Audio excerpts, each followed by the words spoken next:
Hello students, you all are most welcome to Achievers Points history class. How are you students?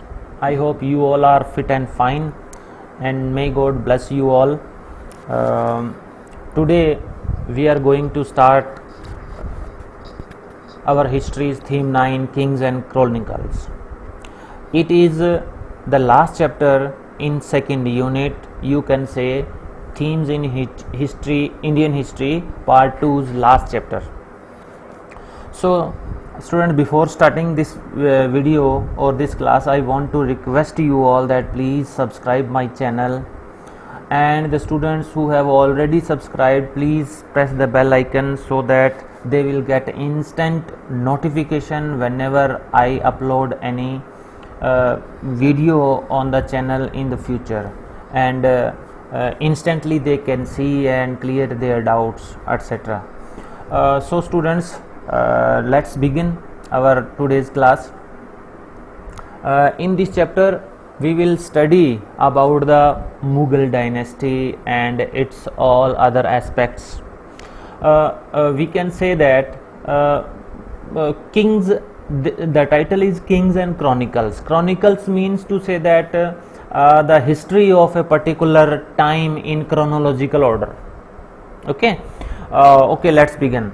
First of all, we will start the introduction.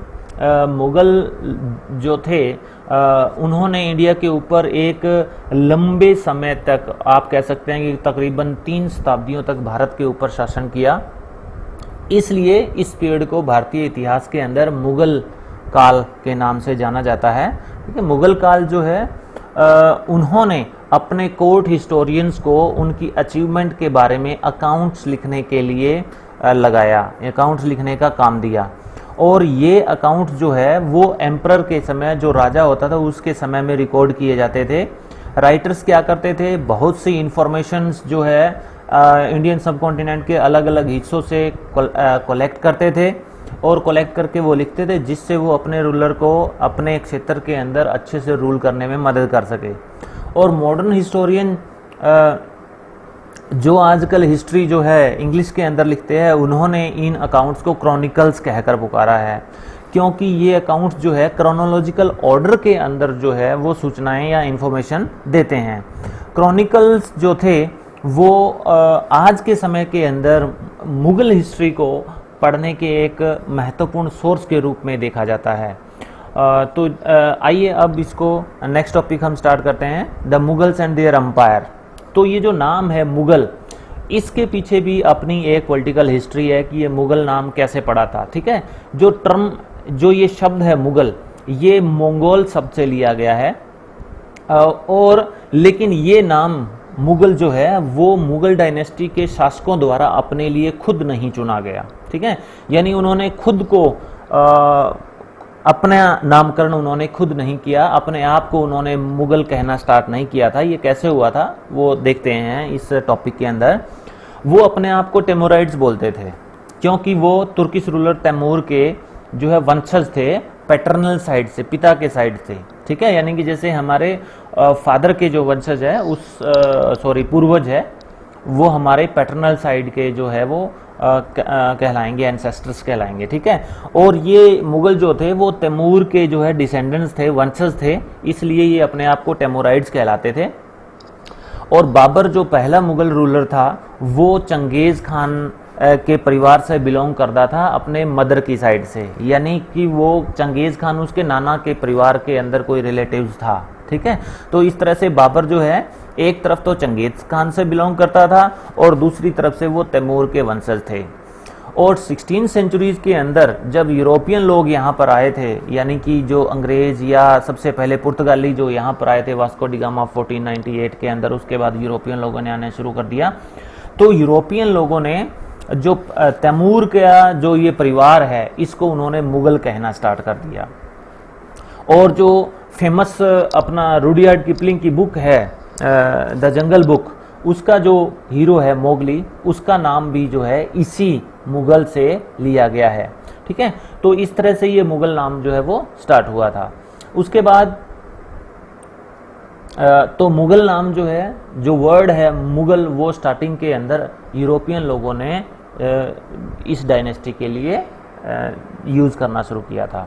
आगे देखिए, अब start करते हैं Mughal dynasty के अलग अलग rulers को हम पढ़ेंगे। सबसे पहले जो है जहीरुद्दीन बाबर, जो सबसे पहले उसने भारत के ऊपर आक्रमण किया था। पानीपत की तीसरी लड़ाई में युद्ध जीतकर उन्होंने यहाँ पर मुगल डायनेस्टी की जो है फाउंडेशन रखी थी, नींव रखी थी। तो मुगल अंपायर का फाउंडर एक तरह से कौन हो गया? जहीरुद्दीन बाबर हो गया। ठीक है, उसको सेंट्रल एशियन होमलैंड जो था फरगाना का था ये बाबर। वहाँ से उज्बेकिस्तान के उज्बेक्स रूलर्स थे, उन्होंने उसे वहाँ से निकाल दिया था।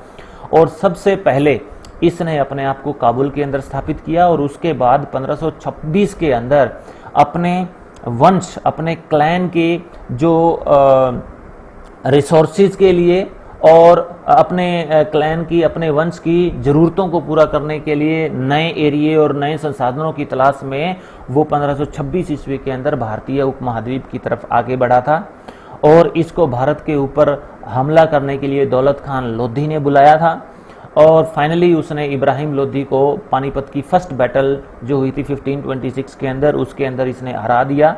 और इस तरह से उसने यहाँ पर मुगल डायनेस्टी की स्थापना की। और 1530 एडी के अंदर मुगल बादशाह जो ये जहीरुद्दीन बाबर था, उसका देहांत हो गया था। और पहले इसको आगरा के आराम बाग के अंदर दफनाया गया था, लेकिन बाद में इसकी बॉडी को जो है काबुल के आराम बाग के अंदर ले जाकर दफनाया गया। तो इस तरह से ये जहीरुद्दीन बाबर जो फाउंडर मेंबर था मुगल डायनेस्टी का, उसके बारे में हमने पढ़ा। अब उसके बाद में जब 1530 के अंदर जब बाबर का देहांत हो गया, तो उसके बाद उनका बेटा नसीरुद्दीन हुमायूं जो है वो शासक बना। ठीक है, 1530 के अंदर ये शासक बना। और नसीरुद्दीन हुमायूं जो था वो बाबर का और उनकी जो बेगम थी महिम आनागा, उनका पुत्र था। और हुमायूं ने अपने अंपायर का क्षेत्र जो है वो बढ़ाया और इसके साथ साथ चौसा और कन्नौज की लड़ाइयाँ लड़ी, लेकिन दोनों ही लड़ाइयों के अंदर उसे शेर शाह सूरी से बहुत बुरी तरह से हार का सामना करना पड़ा। और उसके बाद 1540 में कन्नौज के युद्ध में हारने के बाद उसने वहाँ से बचकर ईरान के सफाविद रूलर्स जो थे, ईरान के सफाविद शासक जो थे, उनके दरबार के अंदर या उनके देश के अंदर जो है वो शरण ली। और उसके बाद 1555 के अंदर हुमायूं ने फिर से भारत के ऊपर हमला किया और शेरशाह को हरा दिया और अपना अंपायर वापस प्राप्त कर लिया। लेकिन ये अंपायर प्राप्त करने के 1 साल बाद ही उनकी मृत्यु हो गई। और कहा जाता है कि अपने लाइब्रेरी की सीढ़ियों से गिरने के कारण जो है हुमायूं की मृत्यु हुई थी। और उसके बाद 1556 के अंदर नसीरुद्दीन हुमायूं का बेटा मोहम्मद जलालुद्दीन अकबर जो है वो शासक बना। और अकबर को सभी मुगल एम्परर्स में से सबसे महान जो है वो माना जाता है। ठीक है, उसने अपने अंपायर को जो है कंसोलिडेट किया, उसे मजबूती प्रदान की और उसे और लार्ज, स्ट्रॉन्गेस्ट और रिचेस्ट किंगडम जो है अपने समय का बना दिया अकबर ने। ठीक है, तो एक तरह से मुगल अंपायर को खड़ा करने में अकबर का बहुत बड़ा योगदान माना जाता है। और कहा जाता है कि अकबर ने अपने साम्राज्य की सीमाएं जो हैं हिंदकुश पर्वत तक जो है बढ़ा दी थी। और वहाँ पर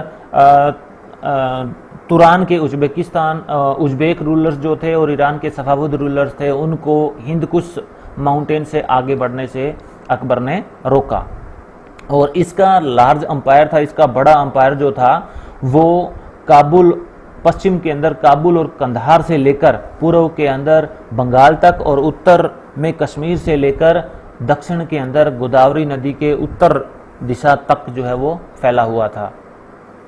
अकबर ने जो है अपने इस पूरे अंपायर को 15 अलग अलग राज्यों के अंदर अच्छे और प्रभावशाली प्रशासन के लिए बांट रखा था, ताकि प्रशासन जो है अच्छी तरह से चलाया जा सके। उसके बाद अकबर के जो है कौन कौन सक्सेसर हुए, अकबर के बाद इसके उत्तराधिकारी कौन कौन थे। सबसे पहले हम बात करेंगे इनके सक्सेसर्स की। तो अकबर जो है अकबर के बाद में इसके जो 3 जो है वो वंशज हुए हैं, 3 उत्तराधिकारी हुए थे। सबसे पहले जहांगीर जो अकबर का सबसे बड़ा बेटा था, इसने 1605 से लेकर 1627 तक शासन किया। जहांगीर के बाद शाहजहां 1628 से 1658 तक तकरीबन 30 साल इसने शासन किया। और उसके बाद औरंगजेब ने 1658 से लेकर 1707 तक जो है वो शासन किया, और ये औरंगजेब शाहजहां का तीसरा पुत्र था। और ये 3 रूलर्स जो थे, इन्होंने गवर्नेंस के अलग अलग डिपार्टमेंट जो थे उनको मेंटेन किया और ज़्यादा मजबूत किया। और अब आगे बढ़ते हैं हम मुग़ल इंपीरियल स्ट्रक्चर की क्या फीचर्स हैं, क्या क्या उनके अंदर खासियत थी, किस तरह से इन्होंने अपना इतना स्ट्रॉन्ग एम्पायर जो है वो खड़ा किया था। तो कहते हैं कि 16th और 17th सेंचुरी के अंदर इंपीरियल स्ट्रक्चर की जो अलग अलग संस्थाएं हैं वो बनाई गई। इनके अंदर क्या शामिल थे, एडमिनिस्ट्रेशन और टैक्सेशन के इफेक्टिव मेथड्स इसके अंदर शुरू किए गए। बड़े प्रभावशाली विधियां जो है एडमिनिस्ट्रेशन की और टैक्सेशन की शुरू की गई, शामिल की गई इसके अंदर। और उस समय मुग़ल पावर का मेन सेंटर जो था वो कोर्ट यानी दरबार था। दरबार में मतलब सारी पावर जो है वो होती थी। दरबार से जो आदेश निकलता था वो फाइनल माना जाता था।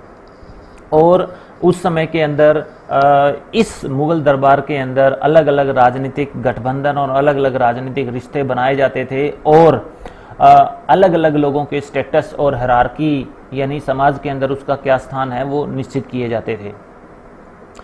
मुग़ल लोगों का जो पॉलिटिकल सिस्टम जो था वो मिलिट्री पावर और पॉलिसी यानी कि फॉरेन पॉलिसी है या अपने देश के अंदर की अलग अलग पॉलिसीज़ के कम्बिनेशन के ऊपर आधारित था। ठीक है ना, कि मिलिट्री पावर को भी बहुत ज़्यादा वैल्यू दी जाती थी और उसके साथ साथ पॉलिसी भी बड़े ध्यान से बनाई जाती थी। उसके बाद बोला जाता है कि ये जो पॉलिसीज बनाए जाते थे इसके अंदर पूरे इंडियन सब कॉन्टिनेंट के अंदर जिन अलग अलग ट्रेडिशंस का, फेथ का सामना किया जाता था उनको शामिल किया जाता था।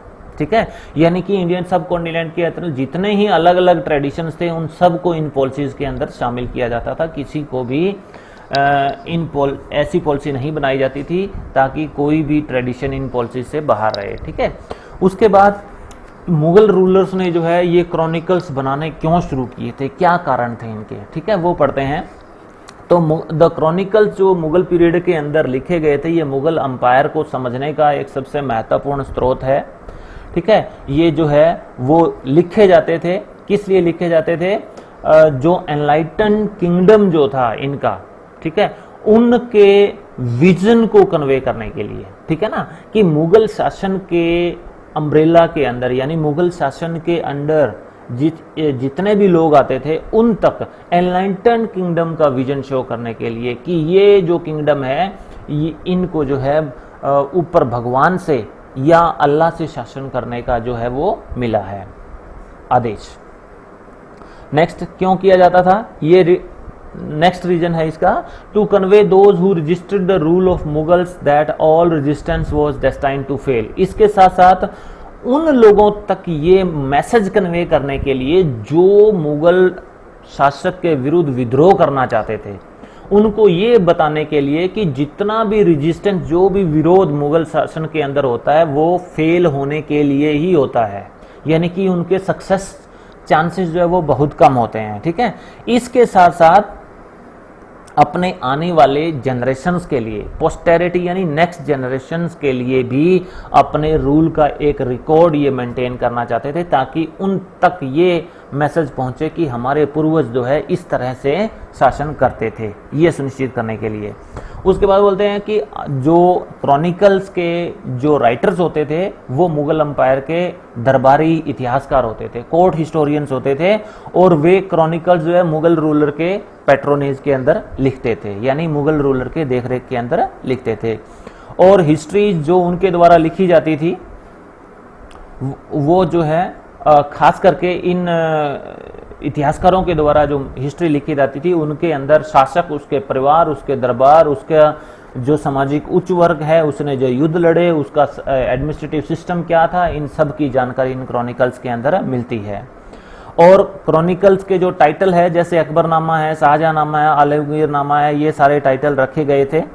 ये इस तरफ इशारा करते हैं, ये टाइटल किस तरफ इशारा करते हैं कि उनकी जो इन क्रॉनिकल्स के राइटर की नज़रों के अंदर जो अंपायर का इतिहास है और जो दरबार है वो एम्परर का सिनोनिमस है, यानी कि पूरे अंपायर के इतिहास और दरबार के समान ही एम्परर को वो मानते थे। उसके बाद इन क्रॉनिकल्स के अंदर कौन सी लैंग्वेज को यूज कर लिखा जाता था और खास करके पर्शियन लैंग्वेज को इंपॉर्टेंस क्यों की जाती थी वो पढ़ते हैं। और इन मुगल कोर्ट हिस्टोरियन की सबसे महत्वपूर्ण फीचर थी कि इनको पर्शियन भाषा के अंदर, फारसी भाषा के अंदर लिखा जाता था। और यहाँ पर ये भी ध्यान देने योग्य है कि नॉर्थ इंडियन लैंग्वेजेस के साथ साथ, और वो कौन सी नॉर्थ इंडियन लैंग्वेजेस थी, खासकर हिंदवी और इसके जितने भी रीजनल वेरिएंट थे यानी क्षेत्रीय अलग अलग रूप जो थे, उनके साथ साथ पर्शियन भी जो है दरबार की भाषा के रूप में फली फूली और लिटरेरी राइटिंग जो है सल्तनत पीरियड के अंदर इस भाषा के अंदर लिखे गए थे। ठीक है, कि यहाँ ये ध्यान देने, दोबारा से देखिए, यहाँ ये ध्यान देने वाली बात है कि नॉर्थ इंडियन लैंग्वेजेस चाहे वो हिंदवी है या इनके दूसरे रीजनल वेरिएंट्स है, ये इन सभी के साथ साथ सल्तनत पीरियड के अंदर पार्शियन भाषा जो है एक दरबार की भाषा और लिटरेरी राइटिंग की भाषा के रूप में फली फूली थी। तो अब देखिए, मुगल्स जो है वो चगदाई तुर्क थे, इनका बाई ओरिजिन ये तुर्क थे और तुर्किश इनकी मदर टंग थी। फर्स्ट रूलर जो बाबर था, उन्होंने जितने भी अपनी पोइट्री लिखी है या बाबरनामा के अंदर अपनी मेमोर्स लिखे हैं वो सभी तुर्किश लैंग्वेज के अंदर लिखे गए थे। और उसके बाद धीरे धीरे पर्शियन लैंग्वेज जो है वो मुगल रूल जो था भारत के अंदर, उसके समय के अंदर एक लीडिंग लैंग्वेज के रूप में, एक मुख्य भाषा के रूप में ये विकसित हुई। और दिल्ली सल्तनत के समय के अंदर ये दरबार की भाषा के रूप में और हिंदवी के लोकल वेरिएंट्स के साथ साथ ये दरबार की भाषा के रूप में फली फूली। अकबर था जिन्होंने पर्शियन भाषा के मुगल कोर्ट की मुख्य भाषा बनाने के लिए बड़ा ध्यानपूर्वक जो है वो इसको डेवलप किया था। मुगल ऑफिशियल हिस्ट्री जितनी भी हुई है, अकबरनामा है, खास करके उस अकबर के समय के अंदर जो हिस्ट्री लिखी गई अकबरनामा, वो पर्शियन भाषा के अंदर लिखी गई थी। और इसके साथ साथ जो दूसरे क्रॉनिकल्स है जैसे बाबर्स के मेमोर्स हैं, यानी बाबरनामा जो है उनको बाद में तुर्किश से पर्शियन बाबरनामा के रूप में ट्रांसलेट किया गया था। और मुगल कोर्ट हिस्टोरियन जो थे उन्होंने संस्कृत टेक्स्ट जैसे महाभारत है या रामायण है, इनको भी पर्शियन भाषा के अंदर ट्रांसलेट किया। महाभारत को जो है रजमनामा यानी बुक ऑफ वॉर्स के रूप में ट्रांसलेट किया गया था। और जिन लोगों की पर्शियन भाषा के ऊपर कमांड अच्छी होती थी उनको जो है पावर, उनकी पावर और उनकी प्रेस्टीज जो है मुगल एम्पायर के अंदर, उनकी शक्ति और उनका सम्मान इज्जत जो है वो अलग ही होता था। और इसके साथ साथ यह राजा के द्वारा और उच्च वर्ग के द्वारा और रॉयल कोर्ट के जितने भी लोग होते थे, दरबारी होते थे या मंत्री होते थे, उनके द्वारा ये भाषा बोली जाती थी। और पर्शियन लैंग्वेज ने भारतीय भाषाएं जैसे मराठी है, तमिल, इनको भी प्रभावित किया, यानी कुछ वर्ड इनके इन भाषाओं के अंदर भी शामिल हुए। और इसके बाद पर्शियन भाषा का इंडियनाइजेशन किया गया, यानी इसको इंडियनाइज किया गया। कुछ इडियम्स और वोकेबलरीज इंडियन लैंग्वेजेस के इसके अंदर जो है वो समाहित किए गए। और अब देखते हैं आगे कि मैन्यूस्क्रिप्ट्स को किस तरह से बनाया जाता है, अलग अलग जो पांडुलिपियाँ हैं वो कैसे लिखी जाती है, मैन्यूस्क्रिप्ट कैसे लिखे जाते हैं। ठीक है, तो जो हैंड रिटन सब्जेक्ट मैटर होता है किसी भी टेक्स्ट का, उसको या बुक का, उसको मैन्यूस्क्रिप्ट बोलते हैं, यानी हाथ से जो लिखते हैं उसको मैन्यूस्क्रिप्ट बोलते हैं। और मुगल इंडिया के अंदर जितनी भी बुक्स थी वो सारी मैन्यूस्क्रिप्ट थी, मतलब वो हाथ से ही लिखी जाती थी। और मैन्यूस्क्रिप्ट प्रोडक्शन का जो काम है वो इंपीरियल किताब खाना के द्वारा, एक तरह से रॉयल प्रेस कह सकते हैं, किताब खाने का मतलब लाइब्रेरी, ठीक है, जो रॉयल लाइब्रेरी है वहाँ पर ये मैन्यूस्क्रिप्ट प्रोडक्शन का काम किया जाता था। किताब खाना को हम लाइब्रेरी के रूप में ट्रांसलेट कर सकते हैं, लेकिन मुगल पीरियड के अंदर ये एक स्क्रिप्टोरियम था, यानी एक राइटिंग रूम था। ये एक ऐसा स्थान था जहाँ पर एम्परर के द्वारा लिखे गए मैन्यूस्क्रिप्ट्स का कलेक्शन रखा जाता था और नए मैन्यूस्क्रिप्ट्स जो है वो वहाँ पर बनाए जाते थे, लिखे जाते थे। और मैन्यूस्क्रिप्ट्स के क्रिएशन के अंदर बहुत से लोग जो शामिल होते थे, वो अलग अलग तरह के काम जो है वो उनके द्वारा किए जाते थे। वो कौन कौन से थे? पहला है पेपर मेकर्स। ये क्या करते थे? फोलियोज वगैरह, मैन्यूस्क्रिप्ट्स के फोलियोज तैयार करते थे, यानी इनका बाइंडिंग वगैरह ये करते थे। स्क्राइबर्स और कैलीग्राफर्स जो होते थे वो क्या करते थे? जो टेक्स्ट लिखना है, जैसे अबुल फजल ने अकबरनामा लिखा और उसके बाद में उस अकबरनामा की बहुत सी कॉपीज बनानी है, तो ये स्क्राइबर्स और कैलीग्राफर्स जो है वो अकबरनामा के टेक्स्ट को कॉपी करके नई बुक्स लिखते थे। गिल्डर्स क्या करते थे? इन मैन्यूस्क्रिप्ट्स के पेजेस को इल्यूमिनेट करते थे, उनको और ज़्यादा आकर्षक बनाने की कोशिश करते थे। पेंटर्स इन मैन्यूस्क्रिप्ट्स के अंदर अलग अलग सीन्स को जो है वो पेंट करते थे जहाँ पर खाली स्थान छोड़ा गया था। ये सारे सिस्टम वो आप आगे और अच्छे से समझ पाएंगे। बुक बाइंडर्स वो क्या करते थे? इंडिविजुअल फोलियोज जो होती थी, अलग अलग पेजेस जो होते थे, उनको फिर जो है ऑर्नामेंटल कवर्स के अंदर सेट करके जो है बाइंड करते थे। ठीक है, इस तरह से एक बड़े लंबे प्रोसेस से होकर मैन्यूस्क्रिप्ट जो है वो अस्तित्व के अंदर आती थी। और जो फिनिश्ड मैन्यूस्क्रिप्ट होती थी, जब मैन्यूस्क्रिप्ट तैयार हो जाती थी, तो इसको इंटेलिजेंस का और ब्यूटी का एक बड़ा ही कीमती वस्तु इसको माना जाता था, प्रीशियस ऑब्जेक्ट इसको माना जाता था, और इसको इंटेलेक्चुअल वर्क और ब्यूटी का a work of intellectual and beauty इसको माना जाता था। नेक्स्ट आ जाता है कि पीपल, जो लोग मैन्यूस्क्रिप्ट्स के प्रोडक्शन के अंदर इन्वॉल्व होते थे, इनको अलग अलग टाइटल्स और अवार्ड्स जो है वो दिए जाते थे, यानी इनको इस अपने काम के बदले में अवार्ड दिया जाता था। कैलीग्राफर्स और पेंटर्स जो होते थे उनका स्टेटस जो है बड़ा हाई होता था, और जबकि जो पेपर मेकर्स और बुक बाइंडर्स होते थे, इन कारीगरों को जो है कोई नहीं जानता था, ये अनोनिमस, अज्ञात ही रहते थे, इनकी कोई ज़्यादा स्टेटस जो है वो हाई नहीं माना जाता था। केवल कैलीग्राफर्स और पेंटर्स होते थे, उनका स्टेटस जो हाई होता था। पेपर मेकर है या बुक बाइंडर्स है, उनको कोई नहीं जानता था। तो दोस्तों, आज की क्लास के अंदर आज हम इतना ही पढ़ेंगे। आई होप आप सभी को ये मैटर समझ में आया होगा, और अगर आपको किसी भी तरह का डाउट है तो आप कमेंट बॉक्स के अंदर जाकर अपना डाउट मेरे साथ शेयर कर सकते हैं, या डिस्क्रिप्शन के अंदर मेरा जो नंबर दिया गया है वहाँ से आप मुझसे कॉन्टेक्ट कर सकते हैं, व्हाट्सअप कर सकते हैं और अपने डाउट क्लियर कर सकते हैं। और एक बार फिर से मैं आप सभी से रिक्वेस्ट करता हूँ कि आप मेरे यूट्यूब चैनल को जो है वो सब्सक्राइब करें, ताकि आपके पास जो नए से नए वीडियोज़ है वो कंटिन्यूसली पहुँचते रहें आप, और उनके बेनिफिट जो है वो आप उठाते रहें। तो आप सभी का मेरे इस YouTube चैनल से जुड़ने के लिए बहुत बहुत धन्यवाद।